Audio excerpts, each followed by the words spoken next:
It's time for the Other Three Amigos podcast. Find us on Facebook, Twitter and Instagram.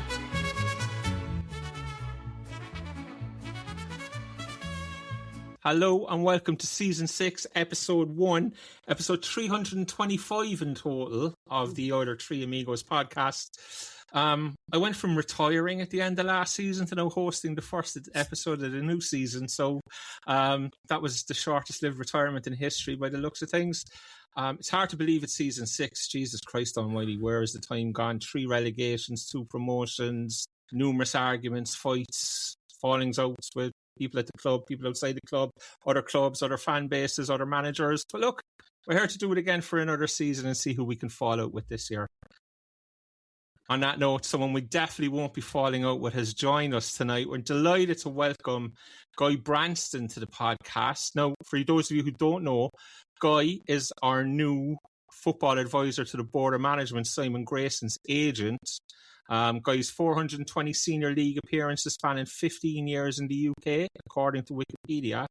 Played at championship level, Guy, for a couple of seasons, and I guess had the career that 80-90% of pro footballers in the UK have, that championship to League 2 career where it's not 100,000 quid a week, but it's a professional living, it's a professional lifestyle, and one to be very proud of.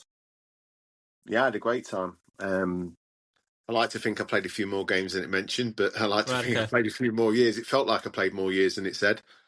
But no, it was a good career. I enjoyed it. I travelled around the country meeting lots of fantastic people, and I was here, there and everywhere as a player. So yeah, it's been a whirlwind. It's blinked and it's over, and you're onto a new journey and a new chapter in your life.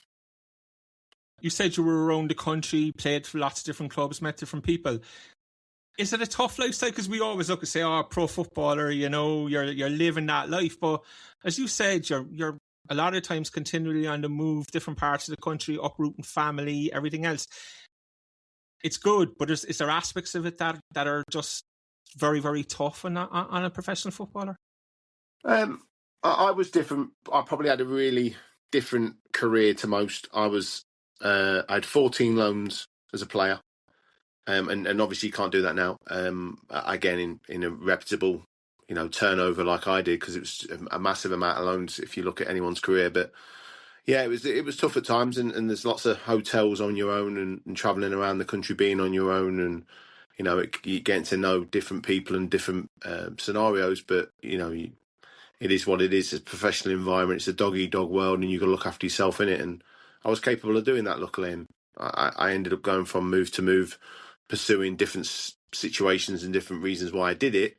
But grand scheme of things, it was to go and play football matches. And when people wanted me to play, I enjoyed that. And I like that notoriety of filling in a gap for 6 months, 8 months, a year, and then pack my car up and go again. You mentioned notoriety. One of the things that we did come across when we were researching is obviously your nickname in the game was Psycho. As you said, it was 14. There's Ronnie Moore tells a story about you driving your hand through a glass door and things like this. I mean, that side of you, did that remain in the football player world, or have you brought it back into the agency world as well? I think you got to be a little bit more cuter than I was when I was younger. I was quite direct. I was still in the era of living up to expectation physically in football. You could probably get away with a lot of stuff. You probably never get away with putting your hand through a referee's door, you're right. But back in the day, you had to still have a bit of a physicality to you that was known of an individual that was willing to fight for his teammates and fight for himself. And nowadays it looks a bit softer and it looks a bit more challenging to be a defender. I'll say that. But yeah, I was known for being a bit of a lad and being a bit of a joker also, and a bit of a nice guy off the pitch. I'll put that in there as well. I wasn't somebody who just went around punching people's heads off. I went around doing the job for the team and coming off it and shaking hands and getting on with it. I was never out to hurt people. I was always out to do the right things for the team and right things for the club. And I made sure that, I looked after myself on the pitch because there was people out to get me as well. Yeah. Kick a guy on the pitch and shake his hand in the bar afterwards type of attitude. But you could do that. When I was growing into it as a youngster, it was very much prominent, and that's what you did. I mean, I started men's football at 13, 14, playing Saturday afternoon football with the lads for my local Sunday teams, playing on the senior league level. And then I got picked up at Leicester and told I wasn't allowed to play that level, and then started playing within the so-called better standard of football. But I was very much early on into men's football, so learning to deal with men and physical, men, even at a young age, wasn't something I was too worried about, and that led me into, being very cocksure of myself and confident. And you've said there it's harder these days now to be a defender. Obviously, it is a forwards game these days. Everything seems to be in the favour of the forward players. Does that make it more difficult for you to look after young defenders and maybe get them mentally right more so than physically 100%. right? The talent's got to be there to defend, obviously. But when I'm saying, even the heading element of it, a lot of youngsters struggle with the heading. Obviously, with what's gone on with the rules and regulations around the heading, just from a clearance point of view, it seems to be that's gone out of the game. And the defensive coaching is hugely missing in an academy level. And I've been academy coach. I've been an academy guy, and there's some fantastic stuff going on. But there's all emphasis around, keeping the ball and playing with the ball rather than actually clearing the ball, defending the ball, and being sure you're keeping a clean sheet. Because they'd rather a young academy coach would rather obviously win, but he's more bothered about looking like he can play out the back and lose the ball out the back line and concede a goal. They don't want 2-0 wins. They want 6-5 wins and 6-4 wins. That's really interesting because I played at an absolute shit level, but I did play centre back, and like that time it was just clear your lines, get the ball clear, defend first. Whereas now, as you said, it's all about, can he play out? Can he move the ball through the lines? And it seems like defending and a defensive ability is almost a second or third consideration that coaches take into. Yeah, I massively agree with that. And it's not the fact that you couldn't cope with the ball, because I could cope with the ball. But it's the fact that you're listening to your coaches tell you that as a kid. And then now you're listening to your coaches play out and play the right way. And trust me, it's the right way. There's no doubt about it. I'm very much in that mindset that passing out the back and doing the right things through the lines is the right way to play to attack.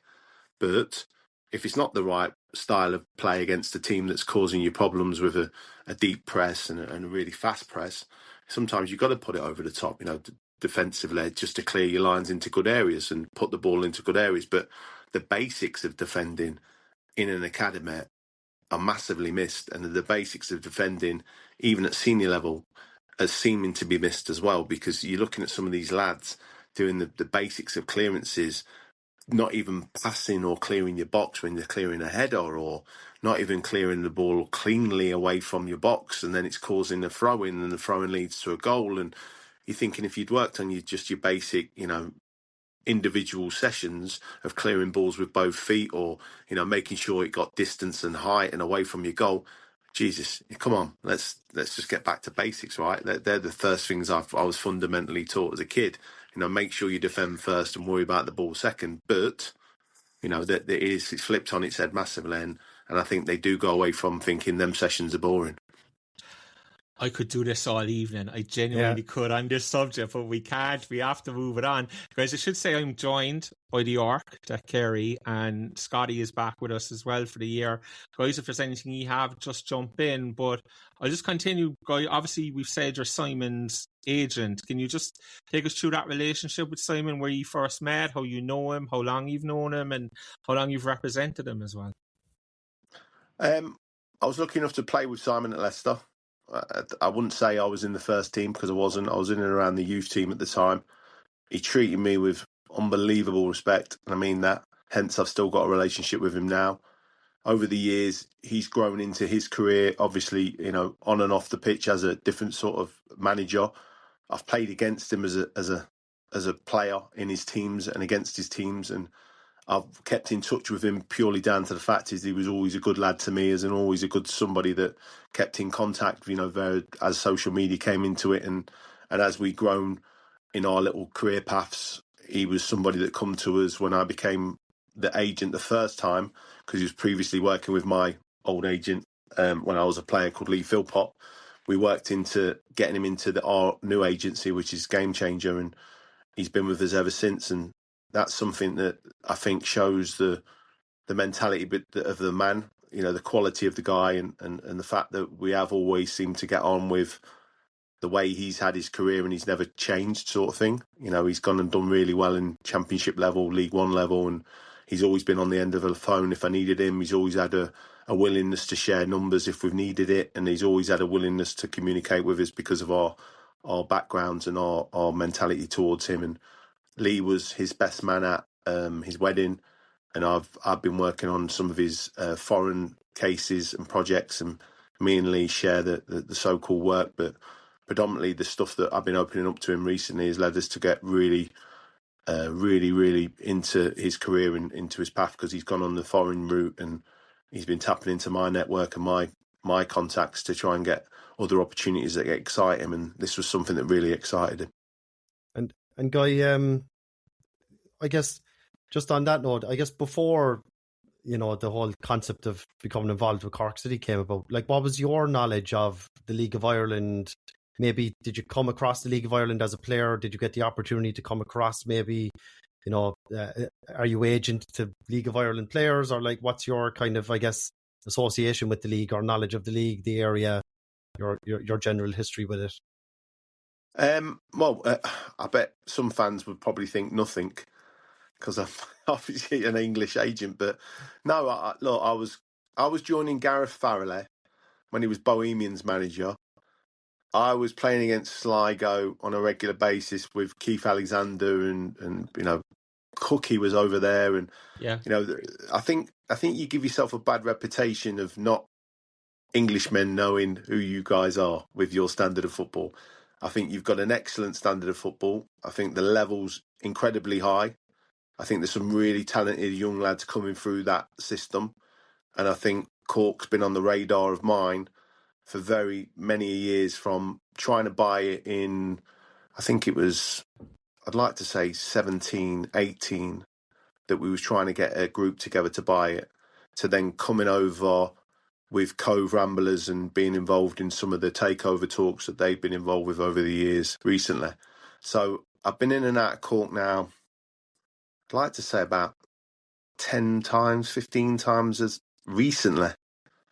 And I've got to meet some fantastic people, and I mean that, like lawyers of ex-players of Cork, lads who are legends at the club, spoke about Cork, and people who I've worked with at Leicester City, ex-players, ex-people, Liam McSweeney, who's the 21s manager at Leicester, came into Leicester as a kid, and went out and had a great career, and was trying to get a combination of connection just before GBE kicked in, about building some player links with Cork, and me and him flew over and we was around it then, just to try and get an understanding of the academy level, not even the professional academy level, the academy level that could lead into Leicester City having a base over there. So yeah, you're thoroughly on the radar of all professional clubs, I think, in the UK.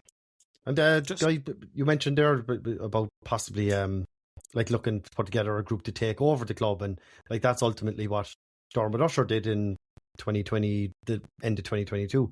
But like, he beat me to it, lads. He beat me to it. Yeah.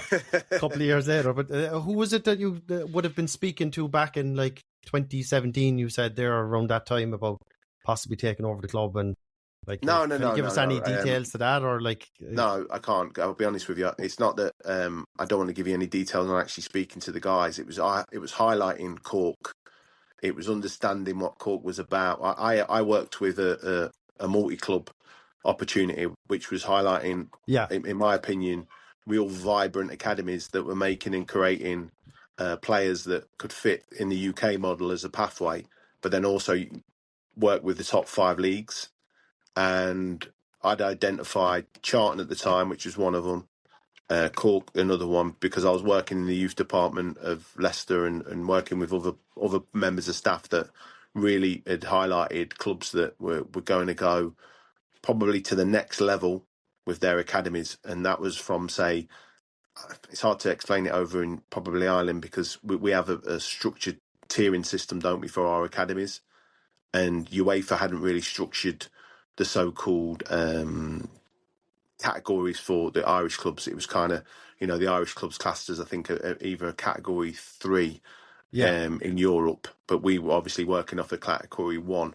So we would know we would be able to go and get quality players from, say, Ireland to then bring them into, obviously, a different country.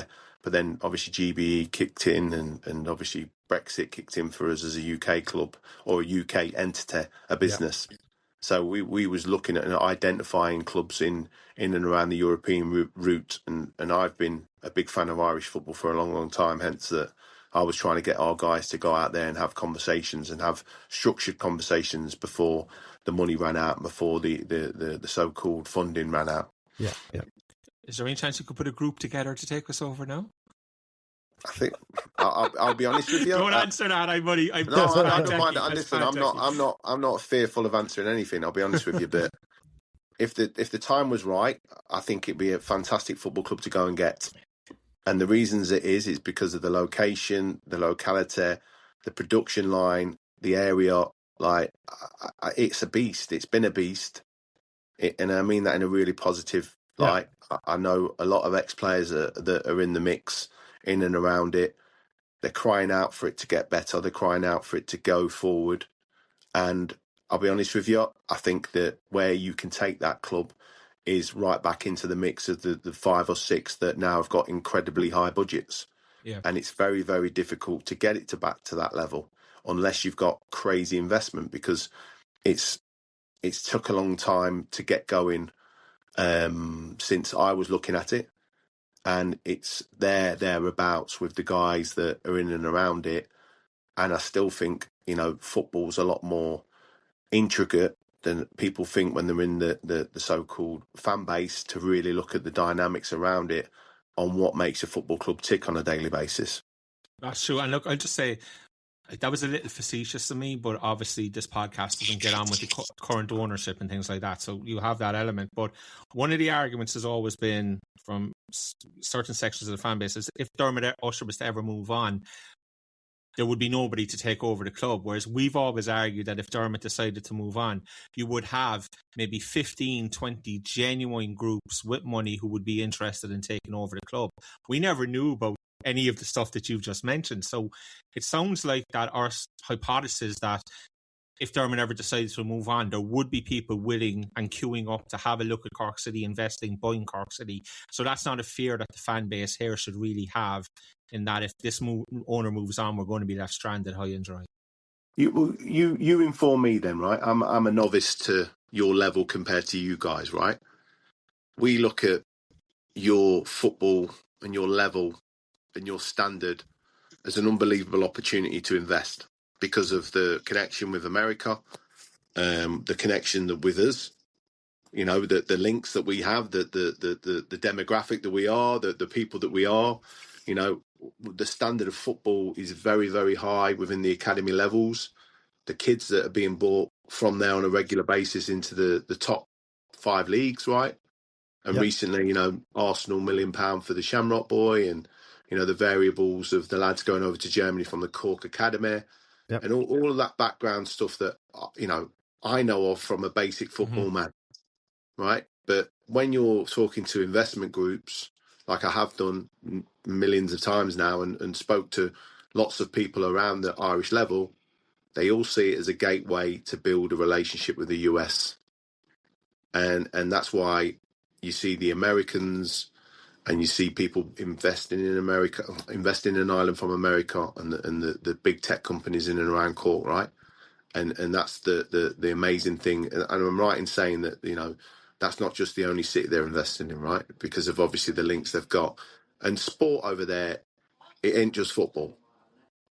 You've got a massive amount of ladies football now.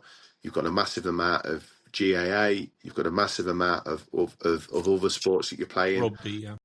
Yeah, and of course, and when you're dealing with, say, multi-clubs, we don't just look at football as a singularity men's team.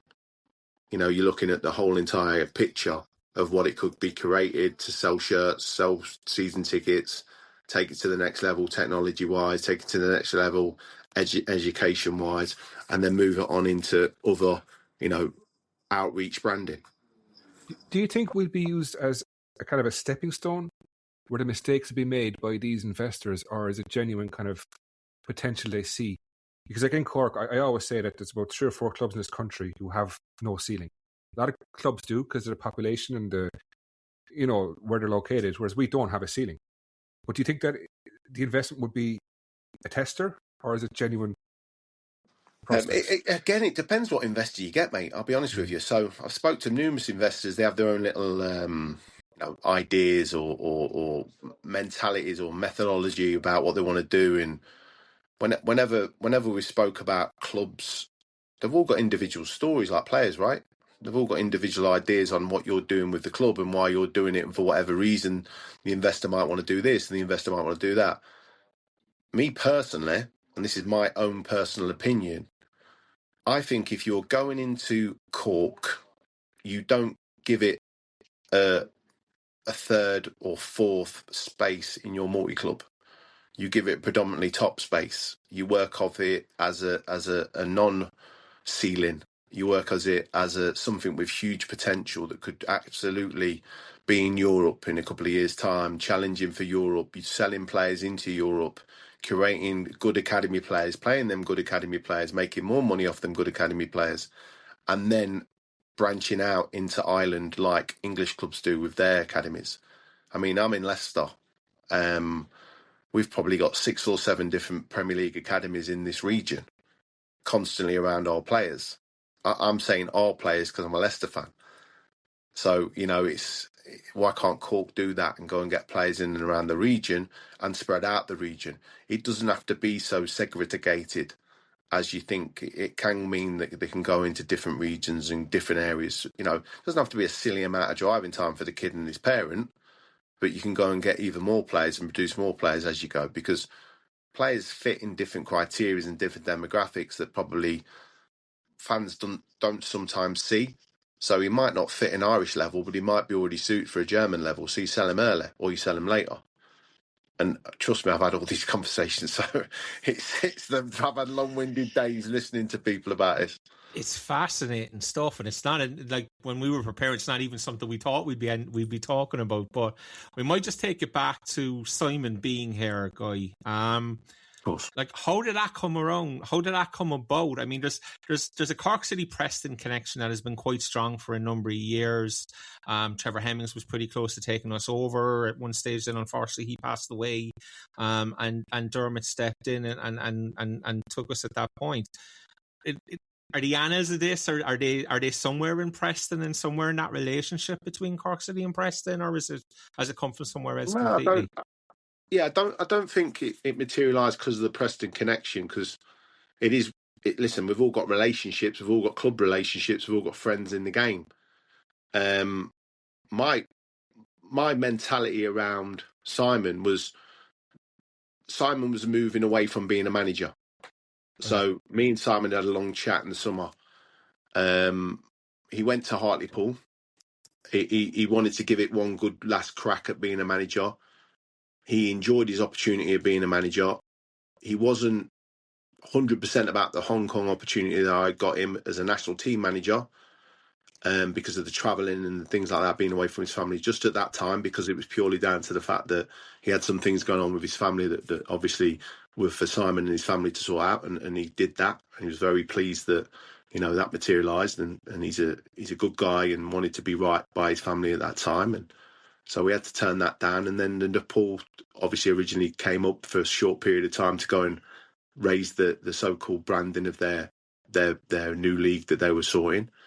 And then the Hartlepool thing came up, and Simon's never short of work. He's got constant media work to be done with his leads and his international stuff that he does as well for the various different now branding and groups that they work with on the different sorts of Premier League sides and Championship sides that he works with. But he's still got hunger to be involved in football clubs. And I passed Dermot his name a while back. Me and him spoke around Simon, and them two have kept in contact because he really liked how Simon came across. So that's a relationship that Dermot and Simon built up as well. And then respectfully, Dermot came back to me and said, look, can you float an idea? I haven't even asked him yet, see what he thinks. We've got a new sort of role that's opening up within the football club. We want him involved in the football club, so we want to take it places. And I floated it with Simon and them to, again, open up the door to a conversation, which over Christmas time seemed to develop quite nicely. And I'm going back off what I see in people, how I meet them and how they come across to me. And straight talking, fiery guy, wants to tell me the truth, wants to tell me how it's going to go. And that's Dermot, and that's how I've dealt with him. And I'll tell him the truth. I'll give him it back. I'll have that conversation with him. That's how it looks. And it's pretty smooth. It's pretty easy. Like, you're talking about chairmans I've dealt with over time or owners I've dealt with over time. Fuck me, it can drag on. You know what I mean? We can be sitting here to and fro for weeks and weeks and weeks. But I think when he gets something in his head about how he wants to work and who he wants to work with, I think he's quite happy with that. And I've only respected that since I've met him and since I've spoke with him. And going back to the connections of Cove and Cork, I've been over a lot and met a lot of people over there, and they've spoke, very highly of him. So I can't really knock the guy at one point. Oh yeah, listen, we're not looking for you to knock him in any way, shape or form. And if he's dealt quickly and dealt honourably with you, that's fantastic. When is Simon here? Like, it was announced as advisor to the board of management. We've always believed there's not such a board of management in place. There's two shareholders. Dermot's the majority shareholder. He's the one who makes the decisions. People don't care whether there's a board of management there or not. I guess the question is, as such as Simon's role now, almost a director of football type role? I think the manager that's coming in and the guys that are around it are going to be a big say in how it's structured going forward, because obviously they've got their ideas around management and around the way they're going to structure it forward. But I think Simon's overall mentality within the business end of football now is he's going to look at all possibilities, and if that's something that they can all agree on in the future as a group, I think that opening might happen. I'm not 100%. Right. We've gone in there with the conversations with Simon and the conversations with Dermot, but I think where we can look at it from an agent's point of view is if there's legs in this relationship, which I'm hoping there will be because they're two good people together in a room, I think, you have to word it in a way that suits the football club at the time. And does the new manager want an overseeing someone involved? Does the new head coach want somebody, around him to help him and guide him? It's down to them all to sit it out and chop it up, right? I've put the people in the room for the right reasons right now. And as this develops in the future weeks, it's going to be exciting to watch. And is Simon's, like, is it an open-ended deal or is there a hard stop at somewhere on the deal? Yeah, it's an initial, real easy getting to know each other period of time where he's advising the board and seeing where it develops. And Simon's, like I said, never short of work. He's a busy guy. Dermot really likes him, as I know and as I've seen, so I'm not saying anything. I'm not going behind anyone's back by saying it. And I think there's a real good feeling about that this could develop into something good. And if I'm a football fan, right, which I am, and I'm looking at clubs trying to go in the right direction, and for whatever reason it hasn't, or it's coming back off, and I know it's a relegation, so there's always a dubiousness from a football fan. And you've got three guys in there who've been now very successful around the footballing department. I'm looking with, really, really excited glasses and going, all right, Dermot, what you got now? What you got on your sleeve next? Yeah. And I'm looking at it from a reason of optimism rather than, dubiousness. Yeah. And can I just ask, and then Wayne wants to come in, I will hand you over to Wayne. I think, like, we were crying out as a fan base, we're crying out for a director of football or somebody to step in and help run and structure the football side of the club. The accusation has been that Dermot has been involved in areas that he has no experience in, and he was too hands-on in certain areas. Simon coming in, we all kind of went, right, fuck it, this is good. This is exactly what was needed, Now we have Barry Robson as manager, and I think everybody's kind of gone, this is a bit more high profile than we thought or could have expected that we would have had. We would probably have expected somebody again from the League of Ireland journeymen association, and we've gone outside of that. And I think everybody looks in these things and say, okay, these are good, positive things to happen. There'll be a little bit of, so what do these lads know about the League of Ireland? They're coming from the UK, they don't know the league, but you'll always have that. So I think the fan base will look at this as two positive appointments. You've said 3 people. I presume Steve Agnew was maybe the third you're referencing. Well, he's just going off the pictures that I've seen today, he's standing right next to him on the pictures, isn't he? Yeah. And so is Barry your client? No.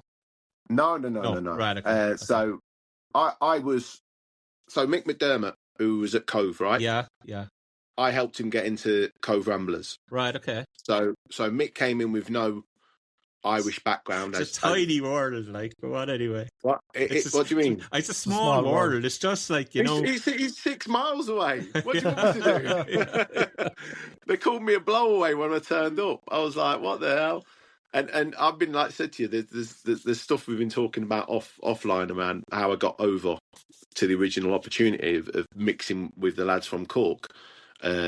Neil Hogan, Derek Coughlin. Is it? Do you pronounce Derek it Coughlin? We say Coughlin. Yeah. Sorry, my mistake. So Cork legends, right? Yeah, 2 good lads. I got to work with them. I got to do stuff with them that took me to different parts of Ireland, like I explained, and these guys were led me into the Cove Ramblers element that was around it with the Americans. So as I then put Mick in there and Mick's a client of mine in Northern Ireland, there was a lot of discrepancy even last season around, well, what does he know about Republic of Ireland, right?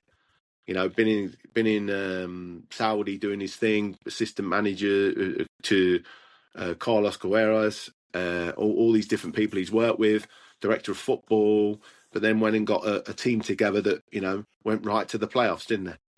And I think that there's an element of having a belief from players when you walk into a dressing room and the players that you go after, that they're offered to you in abundance. I'll be honest with you, when you're a manager. And players are offered to you in abundance because you've got agents in the game that want to put players to you and they want to build relationships with you and they want to give you the best if they're getting looked after. The players are getting looked after in a nice and ethical way. And obviously, the agents making a few quid on the back of it as well. So players and understanding the league and understanding the players with all the data and all the information out there isn't as hard as it used to be. Okay? Getting the right types is the difficult part. Right, getting the players and galvanising the players with the knowledge of the staff members is the difficult part, and it don't always work. It doesn't always work, but when you've got the sort of head start that Dermot's already tried to give you guys this season with the staff that you've got now in the building, I think these lads are looking at the management setup and the boss and the ownership group and the club and going, Cork could be in for a good season this year. I want to be part of that. Get me to Cork agent, ring the guys up. Make sure you get hold of Simon Grayson and Barry. Make sure you get hold of these lads and let me speak to them. Let me move back to Cork because it's a massive region. I only live 20 minutes away. I only live half an hour away. You start to have that player thrown at you. So it's not an easy thing to say that they don't know anything about the leagues. I think it's European football in the future if they can get this club right. And I think that's the attractiveness of Cork City. And I wouldn't have said that for Cove Ramblers, right? Yeah. I would have said that for Cork City. It could be right back in the mix if it wanted to be. And you see fan bases that come to the games when it's a big game.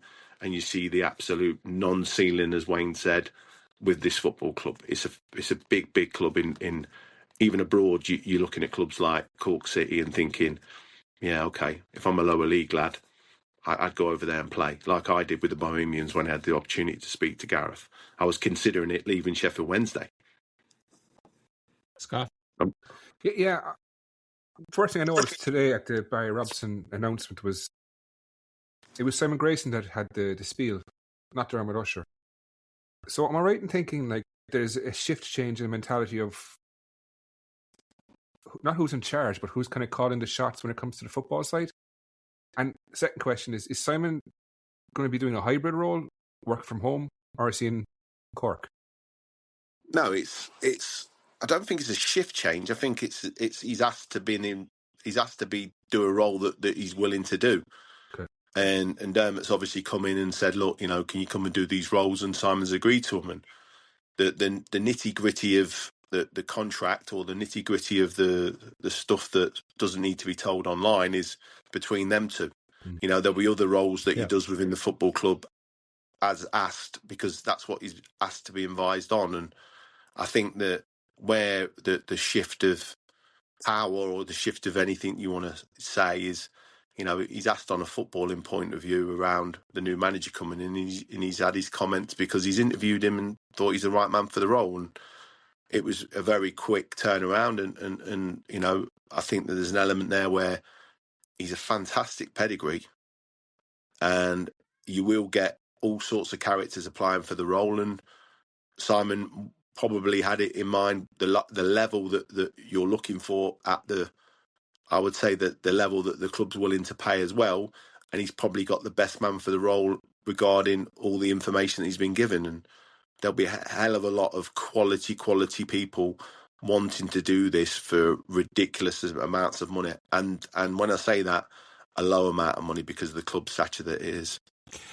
You just mentioned timelines there, Guy, and it's interesting because you mentioned Christmas already.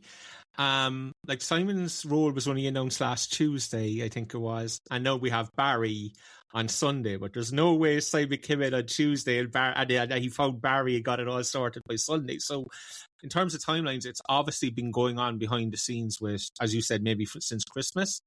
And to be fair to the club, they've done well to keep that secret, because nobody had any idea that. And to be fair, we hear a lot, and we and we didn't get fucking wind of this one, which kind of annoys me a little bit. And I'll be honest about that, but it's that's good. And obviously, as I said, but can you maybe just take us through the timeline very quickly? I can take you through the timeline of Simon, obviously, which I mentioned. He was a real big candidate for the job previously.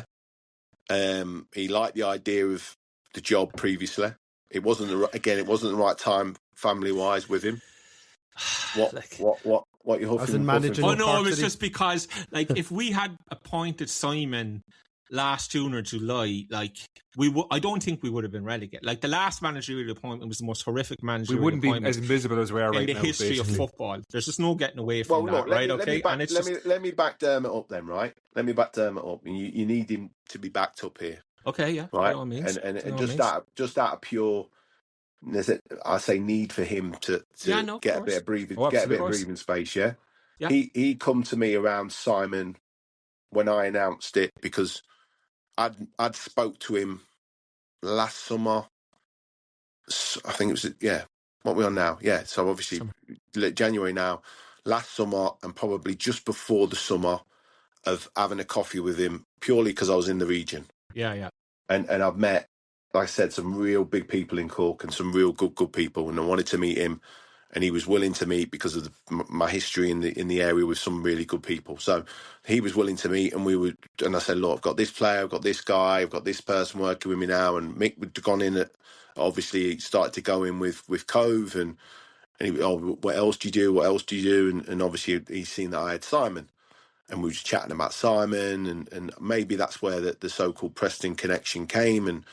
And he'd obviously flagged up Simon because of that. And I put it forward to him about the interest, and he was keen to do it. He was keen to push him in whenever he could from then on. But it's never been right for Simon, because Simon's had jobs.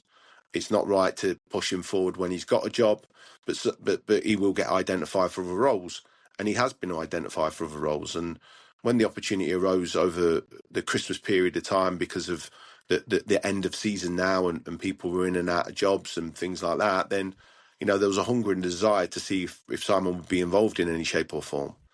And again, that's from Dermot chasing Simon and me letting it happen, because I'm confident in what Dermot's trying to say, and I'm confident in how Simon handles himself. Usually agents want to be all over it and scared that they'll lose the client and not get paid and blah, blah, blah. And I was just, these are good two people in the room that need to be chatting stuff out and seeing where they can take it, because I believe that the club can go in the right direction with them two in charge.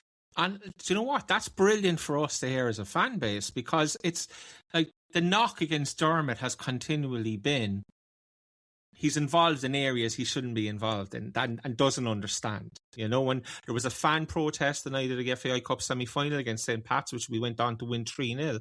And the point I was just making was like, if Simon, now you're saying he wasn't available, but Dermot was trying to do something in the summer. So to us, that's good. And it's only time to people like yourself that the fan base can get these insights in the first place. You know, we're not Dermot Usher is a bad guy, because he's not. He's 100% not.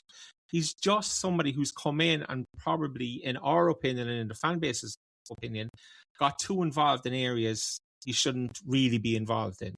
And if a Simon Grayson comes in and takes the football side of things away from Dermot, everybody goes, this is brilliant. This is exactly what we were looking for. This is exactly what the club needed to do.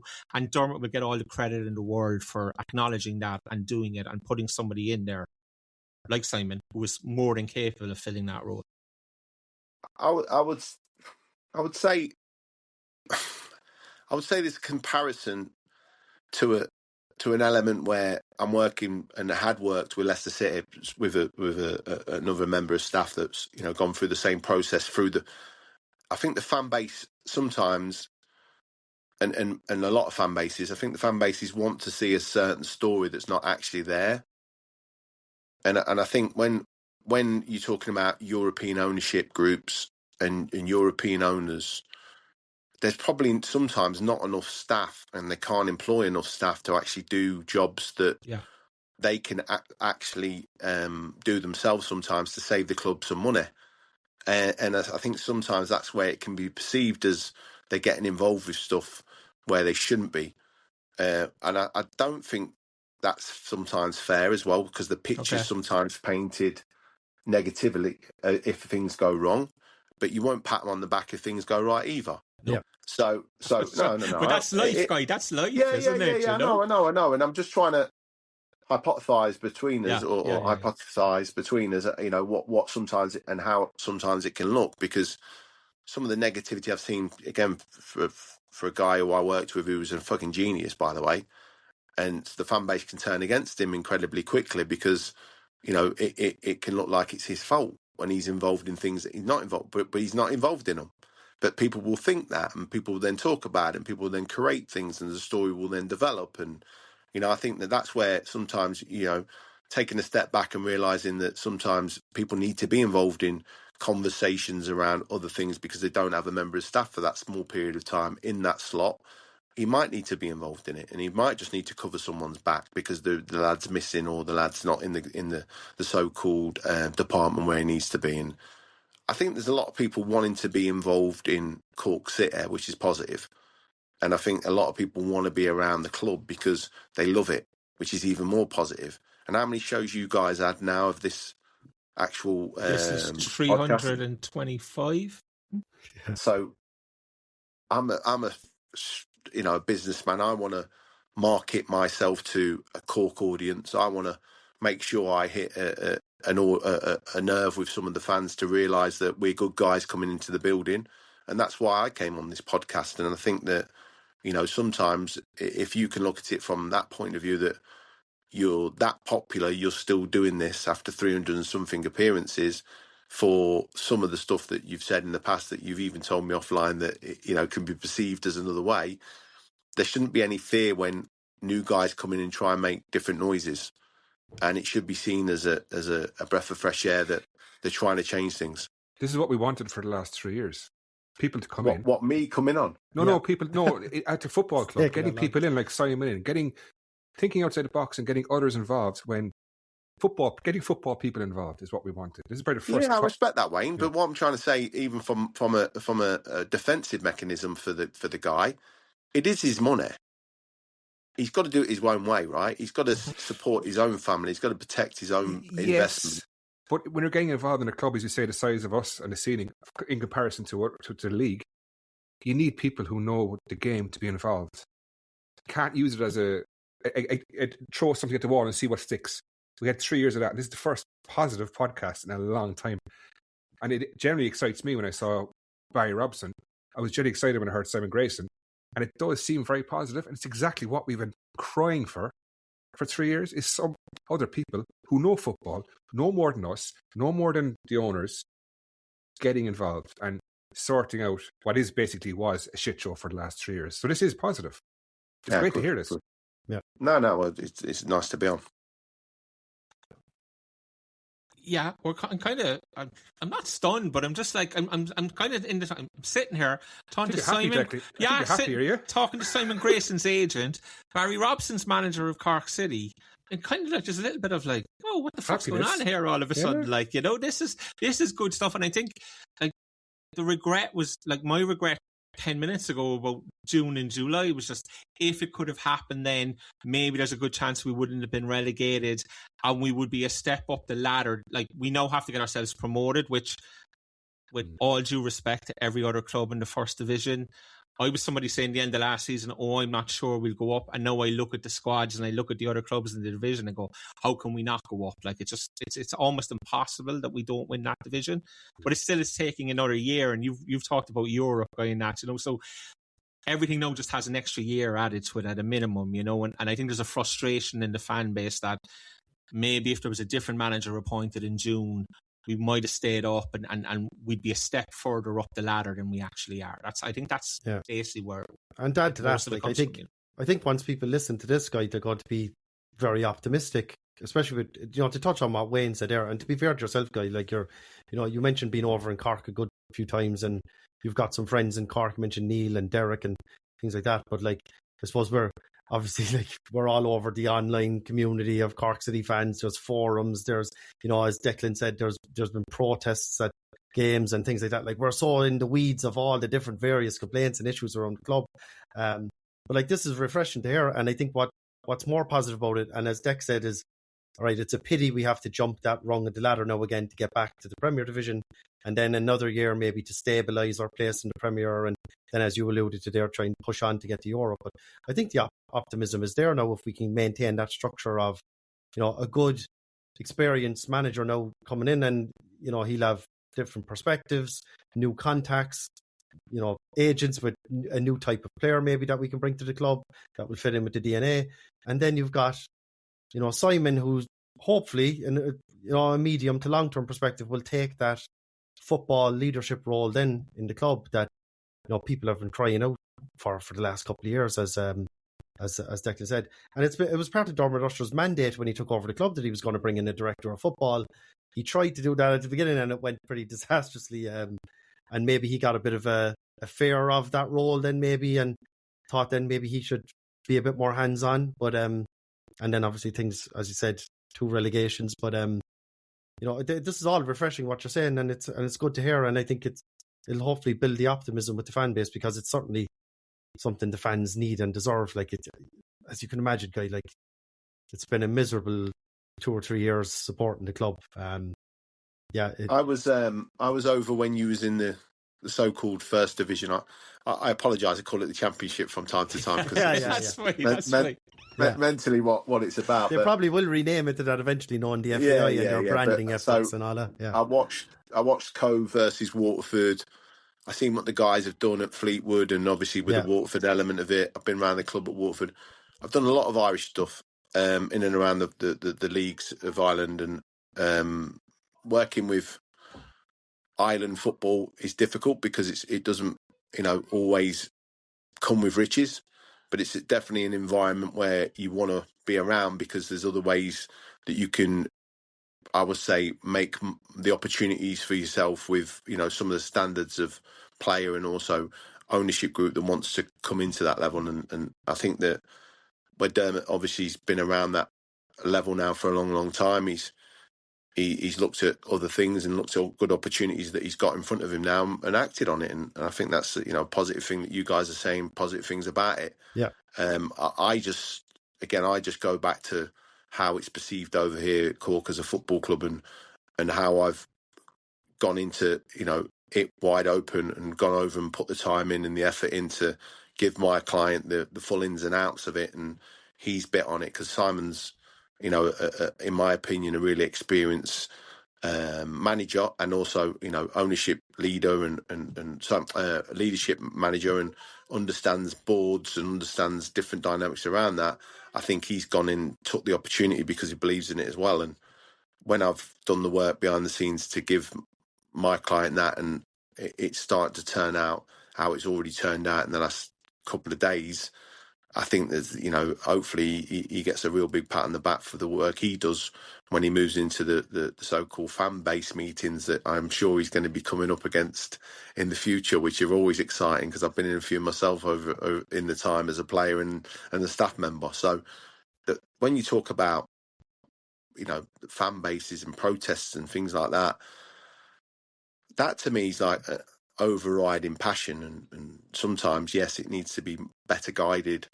But there's a love and a desire for the club to do well, and they want it to happen instantly.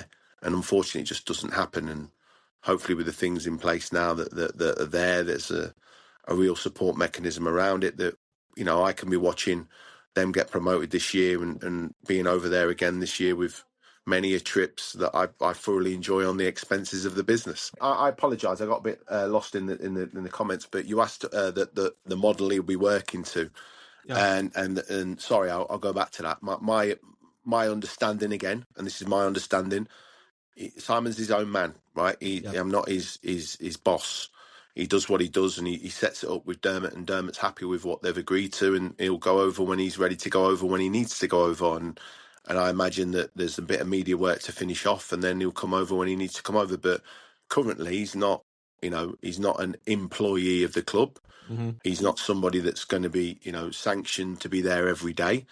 And I know that for the truth. And I think he goes over when the time's right to do what he needs to do in the next few weeks to build into the football matches that are going to be around and coming thick and fast now, right? Pre-season's beginning. Pre-season's kicking off on Wednesday. We play Waterford on Wednesday, then we play Munster Senior Cup next Friday night, which is just local. It is what it says in the tin, the Munster Senior Cup. We play Middleton away. They're a Munster Senior League side managed by Graham Cummins, who would have been at Preston. Well, I've got a player at Watford. I've got a player at Watford, so I know of that game already. Okay. I've got a goalkeeper at Watford who moved from. Well, I helped him move into the to Derry originally, and then we just got him game time with Watford this season. So he's gone there. I can't think of his name. I know he was the backup keeper at Derry last year, wasn't he? That's it. Arlo Doherty. A Republic of Ireland passport as well, by the way. Under 21 international. He's played for Republic of Ireland. So okay. Fortunately, it's an area where the senior team is blessed with at the moment, position-wise anyway. But best of luck to them. Is there any fear using Wexford away as an example? But you've never been in Ferrycarrig Park, I take it, Guy, have you? No, I've not been. To be fair, mate, I've been. Oh, where haven't I been over?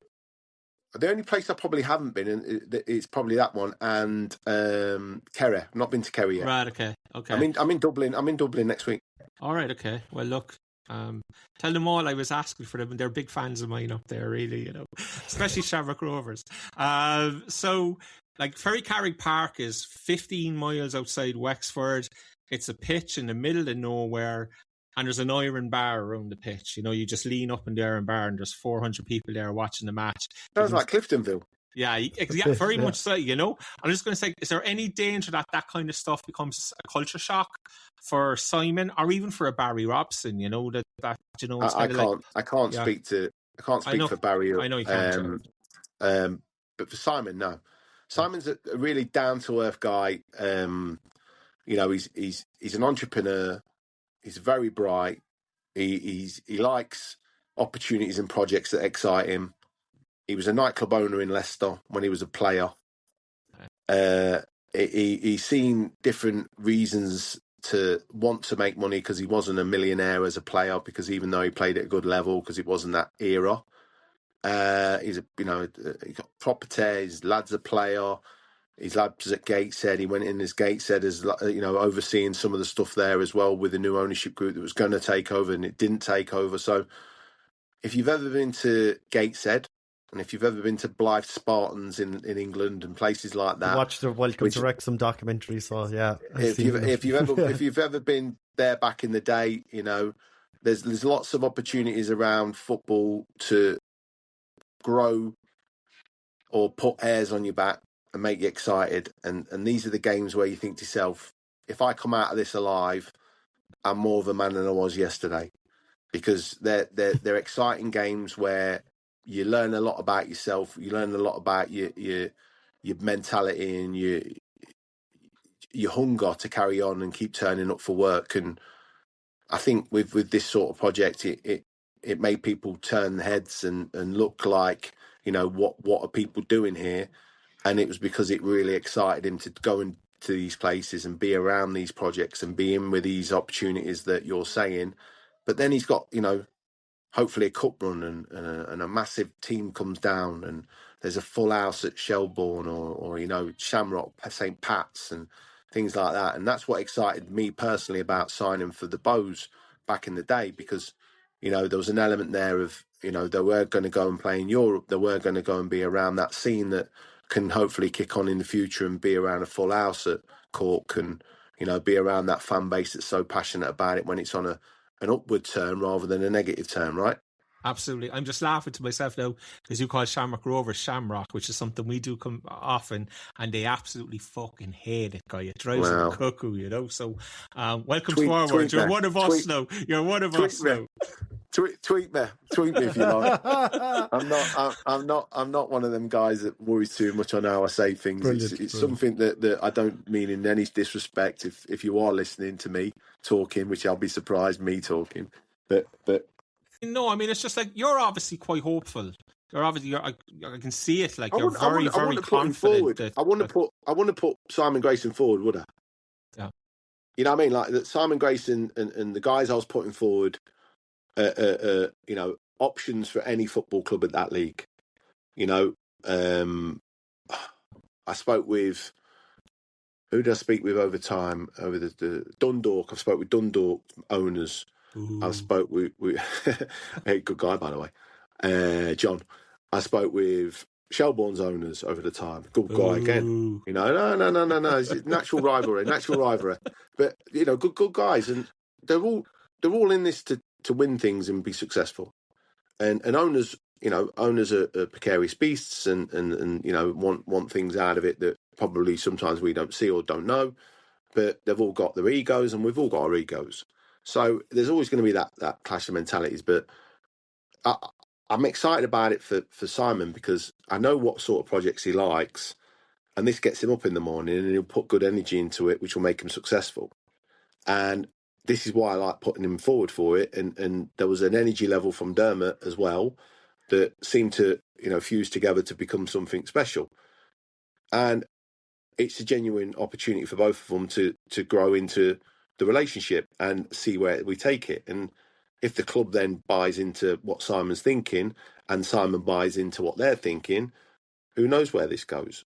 And why can't it be positive? And why can't it have a great opportunity between the fan bases to make Simon a really successful whatever position he takes in the future, or the board keep him in with him and he takes the opportunity to grow as a group, which, like I said to you, I'd love to be over there and it's turning right. And at one of them big games that Derek's told me about a million times and Neil's told me about a million times back in the day. And, we're not I would say we're not in that little pub in Cork's football club and, we're getting steaming with the Cove fans. We're actually, drowning our sorrows and with the Waterford fans who have got the playoff final and winning and going into the final. Oh, were you in Turner's Cross that day, the day of the Waterford? Oh, yeah. Okay. I walked back with the directors because we couldn't afford taxis, it felt like. And I walked back with the directors of Cove all the way back into the town after a real good Guinness drink after they got beaten in the playoffs. So, yeah. I have actually been, so no one can knock me on this podcast for thinking who does he think he is. That's fair play. And it's a nice little bar, by the way. And it serves a mean pint, and I had far too many with some of the Waterford lot were in there as well, who I know from the Fleetwood group. So it was quite good to catch them all up. That's the corner flag bar, the bar that looks out onto the pitch at Turner's Cross, was it? I was in Cove. No, the game was in Turner's No, Cross. no. Yeah. It was in Turner's Cross because Yeah. it was the final. It was semi-finals, wasn't it? That's right. Yeah, I went to extra time. Cove equalised in the last minute of normal time. Yeah, and Roy Keane was sitting in front of me. I was in the media thing, and Roy cleared about 3 rows of seats when Cove scored. Well, he just went boom, yeah, and off he went. Like, you know, we had many. We can't say prawn sandwiches to Roy, can we? But we had many prawn sandwiches at Cove together. He's a character, obviously, and it was funny to see for the first time as a football fan how he was with the Cove neutrals of Cove Ramblers. That day is the only day I ever spoke to Roy Keane, and I was in the media hunt. He was right in front of it, and at half time I just went, "Oh, you have to, like, you know." So it was Roy, and he didn't look, and it's Roy, and he turned around. He was kind of like, "What the fuck is wrong with you? That look, you know, that's there." And he gets inundated, doesn't he, poor man? Of course, and he absolutely. And I knew frustrated. it. I knew it, and I just said, "Look, Roy, we have a Cork City podcast, but we also do some bits on Cove. Any chance you jump on?" And he started laughing. He was like, "That was not the question I was expected to get," kind of thing, you know. And you won't afford him. You can afford me, but you can't afford him. So long as his answer to me was, "I'll think about it." And I said, "All right." And then me being me, I went, give me your number there, son. I'll give you a shout, you know. And he started laughing again. He's like, "So if I want to do your podcast, I'll find you. Don't you worry about it." I never fucking heard from him. That was 3 years ago. So, well, don't take it as a negative. It's at least you asked. It's a goal to strive towards. Like, at least he's a legend, mate. He's a legend. And I played with another Republic of Ireland legend, John Sheridan. Oh yeah. So I played with him. I worked with him at Oldham. He was just finishing, and then I have actually ended up playing with him because we played in a veterans game together at Oldham. But an unbelievable guy, and I said, it's. Of course, you mentioned Gareth Farley. Gareth Farley was part of the FIFA 2 here with Colin Healy. They made history. The whole rules of world football was changed in the back of that transfer. They couldn't play. Gareth was at Rotherham with me. Right. Okay. So that's why he tried to sign me at Bowes, because I knew him from Leicester. So yeah, Gareth's been prominent through my non-playing career as well. We've catched up with each other over times, and whenever there's a sporting directors thing, or director of football conference, I'm usually in and around it, not from an agent's point of view, from a sheer interest of how football clubs are ran and how football clubs are going to be ran in the future. And that's what took me to me AI stuff and took me to my businesses that I've got away from the agency stuff. I'd been Evertonian, and of course Gar scored a very important goal for us in the final day of the season to keep us up 1 year. So yeah, like, I mean, you don't realise this guy, and we'll leave you go now, but I guess, like, you mentioned Neil Horgan and Derek Collin a few times, and there's people listening to this who go, you know, when it starts, go, I don't know who this guy is, what about, and you go, I'm mates with Derek Collin and Neil Horgan, and says, your man must be fucking sound, so that's grand, like, you know. Well, Derek, I've been in many bars with them in Cork, and they've couldn't told pick me two where better to go lads, and stay. to be honest, Guy, to help your reputation. They are serious people and really good people. No, honestly, deep down, they're really good people. And I think Deck's another guy that we've done some work with. His second name I'll get for you, but Deck's another guy that works with Coleman, me. is it? Coleman? No, I know. I met Deck Coleman now as well. I spoke with Deck Coleman over the years. He's Greg Coleman's his brother as well, isn't he? Yeah. So they're guys that have been involved in the past. But he was with Cove at the time, and you know, it's been quite funny because people have come out of my career path that I never knew were involved in Cork or Cove since I've been doing stuff with the ownership groups of the guys from America, and then when I got involved with it. And my name was being mentioned in various different places, people were ringing me up. So the under-21s manager at Leicester is called Leon McSweeney. Yeah, Leon was there. He's a big friends with... I used to play against Leon as a player, and then we worked together at Leicester. Because one of your main players now, Dewsbury Hall, I used to look after as loans manager for Leicester City, because that's one of my roles before I became an agent. And then me and Leon worked together at Leicester City as the under-16s and under-18s coaches, and we toed and fro between that group just after I got let go by Chesterfield as their head of recruitment. So there was all little twists and turns from my story that all of a sudden people from Cork and Cove started to get in touch. And one of the major things that Derek was trying to get me to do, which was an amazing opportunity, was get Macklemore. You know Macklemore, the rapper? Yeah. Get him back to Cork to raise awareness of obviously Cork in the States and get investment groups. And that's all down to Derek's mentality and Deck's mentality around, putting Cork back on the map in America. And it's been amazing because I've had serious conversations over the years with really interested people of putting money back into Cork to really take it to where it needs to go to the next level. Derek, to be fair, and I'll just say this, we did our first ever live show just before the cup final, and Derek, I know Derek's listening to this, so hi Derek, hope you're keeping well, Derek, even though he couldn't be there, we were doing a raffle for charity, and out of nowhere, somebody arrived in and said, lads, Derek Collins sent you this up, just so add it to the raffle. And it was the shirt, his cup final winner in the replay against Shelbourne. What year was that? 1998. 98, I was going to say 98. 98, the shirts they wore after the game, cup final winners, whatever it was, I can't remember what I was on it. And he had signed that, and he obviously had it at home since 98, so that's 28 years ago. And he sent it up to us to raffle off to raise money for the charity. Just kind of going, he's this is Derek Collins. A few times to me as well. I'm sure he has. He never stops talking about it. So it is what it is. And when you see the numbers, and I'm right in saying 40 plus, wasn't it? One of the biggest ever. Was it 40 odd thousand were there, the biggest ever? There was a lot there anyway. Yeah, it would have been 40,000. 98, I'd say it's about 25 up there. Sorry, 25s, and he said to me it was the biggest ever. Obviously, cup final in Ireland. Is that right in Ireland? At the time, it would have been. At the time, oh yeah, it would have been huge back in those days. Yeah, but the only ever numbers of that size, am I right? Is the other style of football that they call GAA and things like that. Yeah. So we don't talk about them. Yeah, that's fine. Oh, geez. So look, I think that's it. That's been amazing. Thanks a million for your time. Really appreciate it. Great insights and huge. Way more than expected. I think you've inadvertently boosted the optimism of the fan base. Yeah, to be honest. exactly. And we're all big fans of Dermot Usher now as well, which is an added unexpected bonus. There's nothing wrong with changing people's minds, and there's nothing wrong with changing people's ideas on intricacies of football. I think more podcasts from fans, getting people in who have been around the industry, and also getting honest people in, really, to try and have that conversation with them, because it's a lot of scripted crap out there, isn't it? When you're listening to some of the stuff that goes on, and there's a lot of fear about, I can't say this and I can't say that, and I'm not signed to Cork. No one's owes me any money there, and no one's sitting there telling me I've got to do this and got to do that. So I'll say what I fucking like. I'll be honest with you.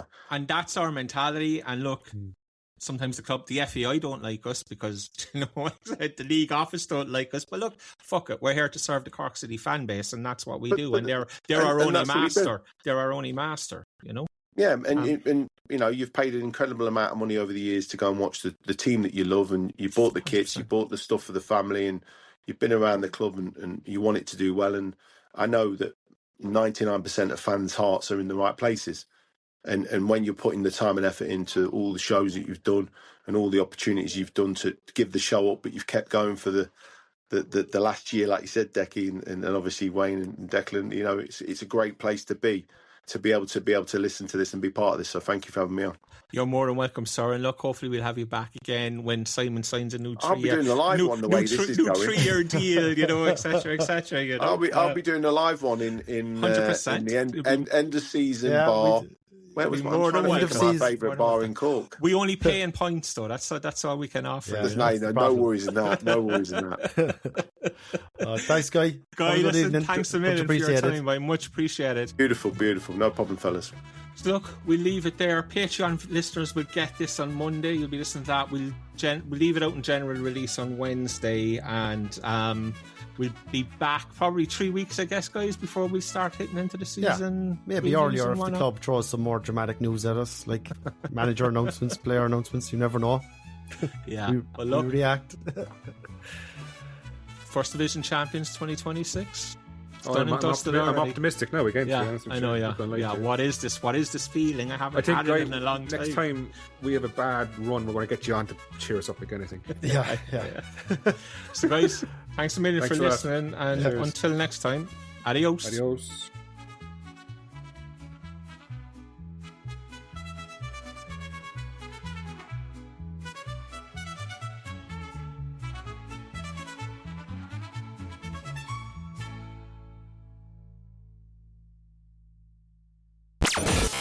Hey there, Toe Tapper.